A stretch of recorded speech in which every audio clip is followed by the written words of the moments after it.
What is up, guys? Storm Chaser B. Dean Barry, Keystone Prime, and I am in my studio here with my framed picture of Saddam Hussein and my family. And I'm just making a short video for you here. And the whole point of this is I just got a new box in the mail, and I figured you'd want to see what it is because no one has had a look at this thing yet. No one. Let's check it out. All right, guys, so what we're looking at here today is the new Midland MXMC01. It's their fully integrated noise canceling microphone, and this is going to be for the MXT 275 and 575 models. So it's the handheld control head unit. If you happen to have either the 15 watt or the 50 watt version of the original handheld control head Midland GMRS radio, well, this is the replacement and the upgrade for that microphone. I got this Midland USA, and I actually paid the $90 for it because I think it's going to be worth it. Let's take a look inside.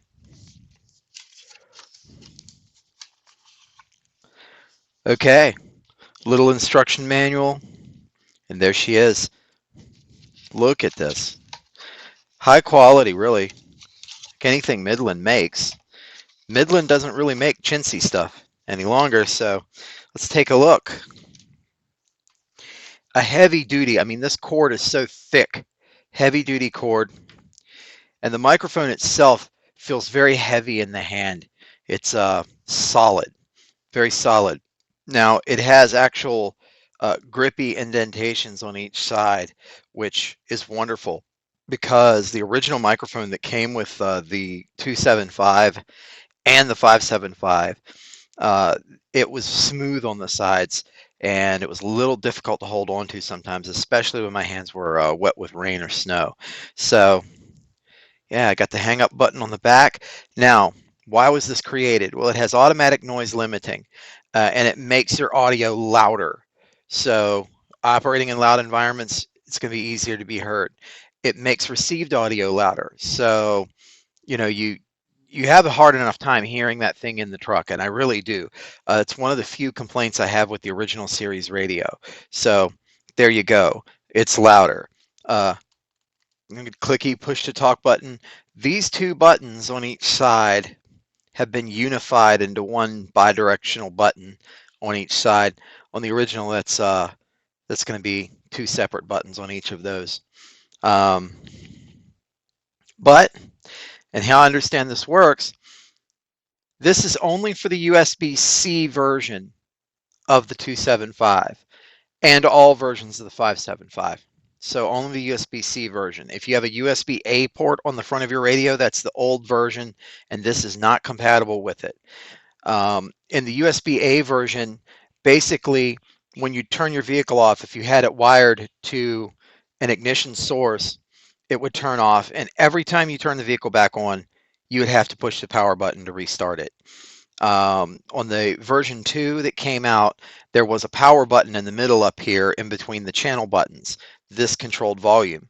And they did add ignition power source. So there was no ignition wire, but if it felt the power get turned off, when you turn the car back on, it would turn back on automatically, or it's supposed to. I know with mine, every now and then, when I turn it back on, it doesn't come on. I have to push the power button.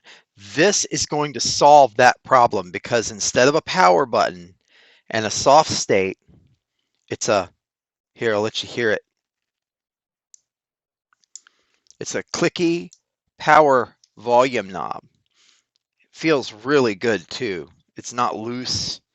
It's not, it's none of that. It's nice and soft, and it has a good turn to it. Also, the display on this is much larger. It's going to be much easier to read in mobile conditions. I'm going to make a new video coming soon where I install this and just do a small demonstration of it. Overall, looking really good. All right, guys, so thanks for watching. That was just real brief. Next, I'll be installing and powering on and showing you how this thing works. So we'll have a little bit of a report after a while on how it works, and I'll make sure to get that video up. It's not going to happen right away. I want some time to actually use it. to complete the rest of the video. So if you like technical stuff like this, if you like radio stuff, and I use this, the only reason I use all this stuff is storm chasing. So if you're a storm chaser and you're interested in the technological aspect, I highly encourage you to go ahead and subscribe, like, whatever you need to do, and keep it locked in. And we will be getting you more information and more reviews right here, Keystone Prime, Storm Chaser Beating Barry. Thank you for watching.